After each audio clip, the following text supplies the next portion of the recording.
Imagine a company slashing its cash burn by like $5 million in a single quarter, completely overhauling its business model to expand margins by almost 10%, only to face an international ban on the one piece of equipment its entire product relies on. Yeah, it's wild. It's crazy. So today we are doing a deep dive into the Q2 2026 earnings results for Biofrontera, that is ticker symbol BFRI. Right.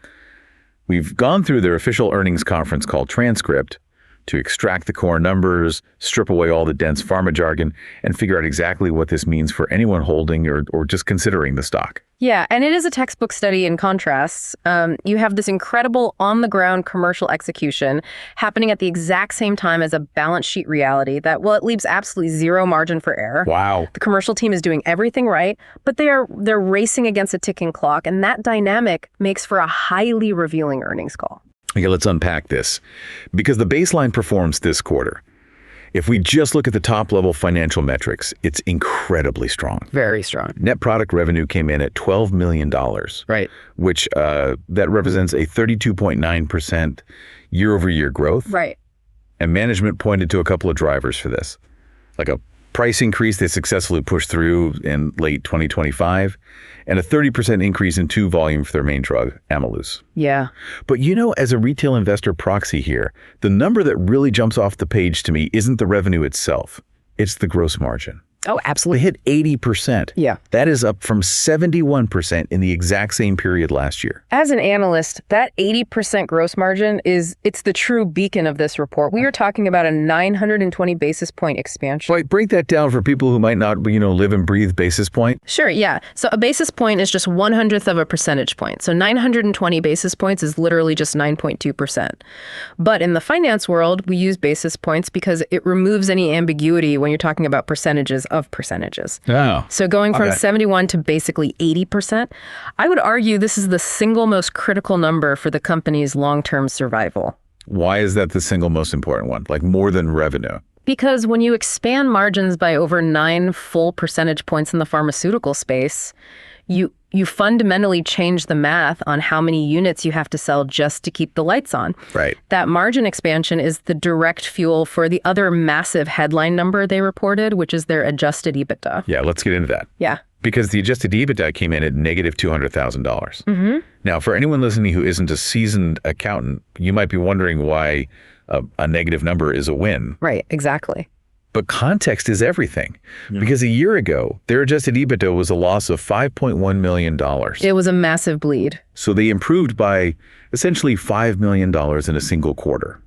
To put that into perspective, it's like they were operating a franchise restaurant where they had to buy all their ingredients from the parent company at a 35% markup, keeping them constantly in the red. Oh, that's a great way to put it. Right. And now they've managed to just buy the restaurant outright. And they just pay a flat 12% royalty on the final receipt. Getting to near break even from a $5 million bleed it's a phenomenal course correction. That franchise analogy captures the mechanism perfectly, because the reason they were able to plug that financial hole comes down to a fundamental structural shift in how they do business. Okay. Following a strategic transaction in 2025, Biofrontera killed their old transfer pricing model. Which was a 35% markup, basically. Exactly. Under that old model, as your analogy points out, they were paying between 25 and 35% of their revenue just to procure the product from a parent entity. Which is insane for a growing biotech company. Oh, right? Just crushes your margins. So by replacing that with a flat 12% earnout on net sales, they instantly dropped a massive chunk of capital straight to the bottom line. Wow. It is contractual, durable change. It isn't a one-time accounting trick. It literally changes the profitability profile of every single tube they sell from here on out. Which makes those volume numbers even more important. Yes. Because they sold 33,300 tubes of Ameluz this quarter, which accounts for that 30% volume increase. Yeah. And management really highlighted their customer retention on the call. They noted that 81% of their large customers, the ones who stocked up heavily before that late 2025 price hike, actually came back and reordered in the first half of 2026. And what's fascinating here is the depth of that retention, because not only did 81% of those large accounts return, but for the ones that did reorder, their purchasing volume actually went up by 41%. Wow, so they're buying even more. Exactly. That indicates the underlying demand for the drug itself is incredibly sticky. Doctors aren't just trying it, they are incorporating it heavily into their ongoing practice. Okay, I have to pump the brakes here for a second, though. Okay. Let's look at that rosy 30% volume increase a bit closer. Because if you read the fine print in the Q&A section of the transcript, their chief commercial officer, George Jones, he admitted something highly critical. The order timing. Yes, exactly. He noted that this volume growth included the impact of order timing. Specifically, customers were hoarding inventory because they knew a massive regulatory ban was coming down the pipeline. Right. So the question for me is this growth actually representing real underlying demand, or is it just panic buying before a supply shock? That is the essential question for anyone modeling their future revenue. Right. To answer it, we really have to look at the mechanics of the International Trade Commission ban. The ITC ban. Yeah, the ITC. They issued a limited exclusion order effective July 7, 2026. This order bans the import and sale of Biofrontera's specific RhodoLED XL lamp in the United States. And this all stems from a patent dispute with a competitor, Sun Pharma. Right. So yes, there was absolutely a wave of doctors who saw that ban coming and bought up Ameluz inventory to use with their XL lamps while they still could ensure they had supply. But wait, before we get into the ban itself, we should probably take a step back and explain the science here. Sure. Because why are they banning a lamp? And what does a lamp have to do with a pharmaceutical gel? We're talking about photodynamic therapy or PDT. Right. How does this actually work in a doctor's office? It's a brilliant mechanism of action, honestly. Ameluz is a topical gel that is applied directly to precancerous skin lesions. Okay. The key here is that the abnormal, rapidly dividing cells absorb the active ingredient in this gel much more readily than healthy skin cells do. So it targets the bad stuff. Exactly. But the gel alone doesn't actually do the job. After it's absorbed, the doctor shines a very specific wavelength of red light on the area, and that is where the RhodoLED lamp comes in. So the light is the trigger. Yes. The specific red light from the lamp hits the absorbed gel and triggers a targeted chemical reaction. This reaction creates reactive oxygen species. Which sounds intense. It is at a cellular level. Yeah. It essentially causes the abnormal cells to self-destruct from the inside out while leaving the surrounding healthy tissue largely undamaged. Oh, wow. It's a highly elegant alternative to physically cutting or freezing these lesions off the skin. But it also means the drug and the lamp are inextricably linked. You need both. Right. You cannot use Ameluz effectively without the specific hardware designed to activate it. Okay, so that totally explains the panic buying. If the government says you can't import the specific ACell lamp anymore, doctors who rely on this therapy are going to stockpile the gel while they figure out what happens next. Exactly. But how bad is this ban in reality? Like, does this mean their entire business model just grinds to a halt? Well, if we connect this to the broader infrastructure of their business, the headline sounds much worse than the mathematical reality. Biofrontera has an installed base of 801 lamps placed across 740 physician offices. Right. The ITC ban only applies to the newer model, the XL lamp. Oh, just the XL. Yes. Out of their 801 total lamps, only 243 are XLs. Okay, so it's minority. A clear minority. The substantial majority, which are the original BF-RhodoLED lamps, are completely unaffected by this patent dispute. The core infrastructure driving the bulk of their revenue remains entirely intact. So what does a dermatologist with one of those 243 XL lamps actually do? Like, can they just not treat their patients anymore? So during the Q&A, an analyst named Jonathan Ashoff asked exactly this. Okay. Management clarified that doctors who already purchased Ameluz and already own the XL lamp in their office, they are legally free to use the inventory they have. Okay. The ban doesn't mean federal agents kick down the door of the clinic and confiscate the lamp. Right. It just means Biofrontera cannot sell new Ameluz specifically bundled or intended for use with that infringing XL model, and they can't import any more of those specific lamps. But they aren't just sitting still. Management is already executing a physical workaround. Right. CEO Herman Lubert broke down the actual hardware issue on the call, and it's surprisingly low tech. He really is. Like, these XL lamps are basically composed of 5 light panels connected by hinges so they can wrap around a patient's face or scalp. And Sun Pharma claims they hold a patent on a very specific component within that hinge mechanism. Yeah. So Biofrontera's $1 million technical workaround, They are spending $500,000 on a remediation plan to literally just remove that specific hinge component. Yeah, just take it out. Right. By altering the hinge, the lamp operates outside the scope of Sun Pharma's patent. And the regulatory pathway to get that modified lamp back on the market is quite streamlined. They are filing what the FDA calls a CBE 30. What is that? So it stands for Changes Being Effected in 30 Days. It is a specific regulatory filing that allows a manufacturer to implement a minor non-clinical change to an approved product just 30 days after the agency receives the submission, assuming the FDA doesn't object. Okay, so they don't have to run all new clinical trials just to prove the light still works. No, because the light output itself isn't changing, just the physical hinge holding the panels. Right. The FDA has already signaled agreement on this pathway. Currently, Biofrontera is just waiting on final clearance from Customs and Border Protection to ensure the modified design won't get held up at the port. Gotcha. So to loop back to your earlier point about panic buying. Right. The hoarding. Yes, some of the Q2 revenue was artificially pulled forward.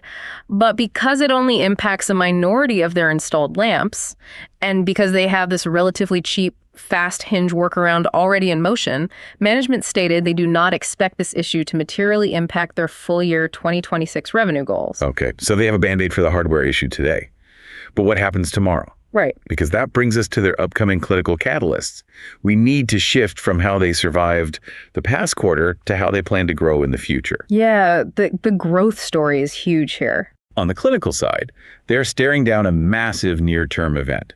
The PDUFA target date for superficial basal cell carcinoma, or sBCC, is set for September 28th, 2026. That September 28th date is the center of gravity for this entire stock right now. Okay, let's unpack that. Yeah, well, PDUFA stands for the Prescription Drug User Fee Act, which essentially dictates the deadline by which the FDA must approve or reject a new drug application. So it's binary. Completely binary. Currently, Ameluz is primarily used to treat actinic keratosis, which are precancerous skin lesions. Right. They are rough, scaly patches that could turn into cancer. But superficial basal cell carcinoma is actual, definitive skin cancer. Okay. Moving from a preventative treatment to an active oncology treatment represents a massive leap in market potential and clinical prestige. And if they get that approval on September 28th, Ameluz will become the very first photodynamic therapy approved in the United States for the treatment of cancerous skin tumors. Which gives them a unique monopoly in that specific treatment modality for sBCC. And here's where it gets really interesting for the balance sheet. They are planning to launch this new sBCC indication in Q1 of 2027. But because the treatment utilizes the exact same Ameluz gel, the exact same RhodoLED lamps, and targets the exact same dermatologists they are already calling on every day, they do not have to hire a single new sales rep to roll this out. That is the key point. All the commercial infrastructure is already built, trained, and paid for. Yeah. Plus, they are planning another label expansion filing around the end of Q3 2026 to allow Ameluz to be used on the extremities, neck, and trunk, rather than just the face and scalp, where it's currently limited. It is the holy grail of pharmaceutical commercialization. Operational leverage. Right. You flow more approved uses and therefore more revenue through the exact same fixed cost infrastructure. Because the reps are already in the office anyway. Exactly. They just say, hey, you can also use this for sBCC now. Every new indication they add drops straight to the bottom line because their marginal cost to sell it is virtually zero. That's incredible. It is. However, discussing these future plans forces us to confront the harshest reality of this earnings call. The ticking clock. The cash. Yes. As of June 30, 2026, Biofrontera had exactly $4.7 million in cash and cash equivalents remaining in the bank. It's just not enough. No, it's not. And their chief financial officer, Fred Leffler, explicitly stated on the call that the company has included a going concern qualification in its financial statements. Yeah. Let me translate that for our Talk Tickers audience, because it is maybe the most important phrase in corporate finance. When an accountant slaps a going concern label on your company, is an official giant red flashing warning light. Absolutely. It means the independent auditors have analyzed the books and have serious mathematically grounded doubts about the company's ability to survive the next 12 months without running out of money. It is a sobering metric that grounds all the optimism we've discussed so far. Yeah. Let's look at their burn rate to put that $4.7 million in context. They burned $1.7 million in operating cash in the first half of 2026. On one hand, that is a massive 76% reduction from the $7.2 million they burned in the first half of 2025. Which goes back to the transfer pricing fix we talked about earlier. Exactly. That reduction speaks directly to their incredible expense discipline and the success of that new 12% earnout structure we discussed. They have fundamentally stopped the bleeding. Right. But when you only have $4.7 million left in the checking account, burning $1.7 million is still dangerously close to the edge of the cliff. And that's not their only financial obligation. No. They also have $4.6 million in outstanding convertible notes maturing in November of 2027. Right. And this creates a precarious tightrope walk. They absolutely must hit their stated goal of reaching cash flow breakeven in 2026. Or what? What happens if they miss it? If they fail to turn cash flow positive, they will be forced to take on toxic, highly dilutive debt or execute a highly dilutive equity raise to survive. Which crushes the retail investor. It would wipe out significant value for current shareholders, yes. They did mention they are expecting a $1 million milestone payment from a previous divestiture of a drug called XEPI, which it will certainly act as a minor buffer. Sure. Make no mistake, the margin for error is essentially non-existent. Okay, so what does this all mean? I've looked at the massive margin improvements, the ITC lamp drama, the upcoming FDA catalyst, and the terrifyingly low cash balance. Yeah, it's a lot. As an analyst looking at this ticker today, what is the definitive bottom line for the retail investor? My stance is cautiously bullish, but it comes with a massive bolded asterisk. Okay. The underlying commercial execution here is superb. It is incredibly rare to see a biotech company restructure their cost base so effectively that they achieve a 920 basis point margin expansion and pull their EBITDA to near break even in what is traditionally their weakest quarter of the year. Right. The Q2 is usually weak. Exactly. An 81% reorder rate from large accounts unequivocally proves that the drug works, doctors want it, and the commercial team knows how to sell it. The business model is fundamentally fixed. But the risk? The risk is ultra high. Yeah. The cash runway is practically non-existent. That means any single delay could be fatal to the stock price.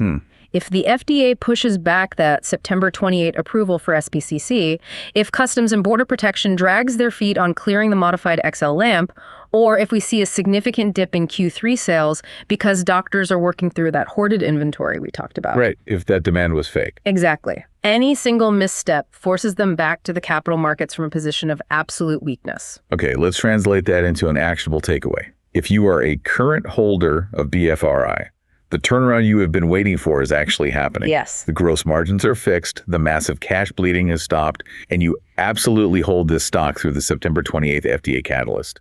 The commercial team has proven they can execute if given the product. But if you are a new buyer looking at this tickle today, you should only consider opening a position if you have the stomach for a highly binary regulatory event this fall. It is a gamble. You are placing a bet that the FDA approves the sBCC label on time and that their $4.7 million in cash is just barely enough fuel to get them to the promised land of cash flow break-in. That captures the dynamic perfectly.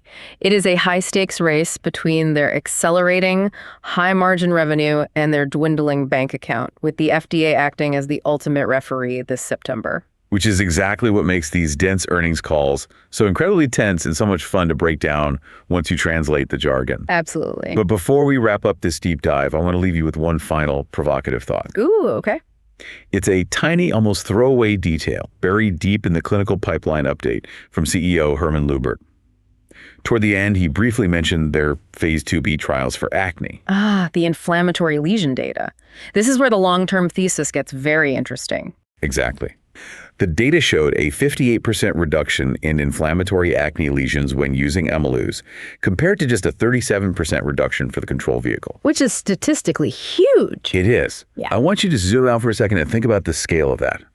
Right now, Biofrontera is fighting tooth and nail over a highly specific niche market of precancerous skin lesions and basal cell tumors. Right. It is a great market, it's lucrative, but it is specific to older demographics with heavy sun damage.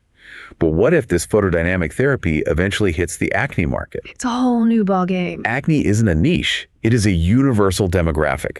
Tens of millions of teenagers and adults struggle with it every single day, and the current standards of care like Accutane, they come with brooder side effects. It completely changes the total addressable market. Moving from targeted oncology into broad market dermatology is a classic biotech wildcard.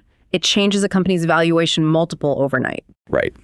If Biofrontera can just survive this current cash crunch, if they can get past the ITC lamp drama, hit breakeven, and eventually fund those phase 3 acne trials, could this scrappy, cash-strapped oncology pharma unexpectedly become a mainstream dermatology juggernaut?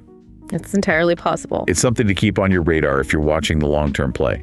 Thank you for joining us for this deep dive into the Biofrontera transcript. We will be back next time to translate more corporate jargon into the actionable insights you actually need. Until then, keep your eye on that September 28th FDA deadline.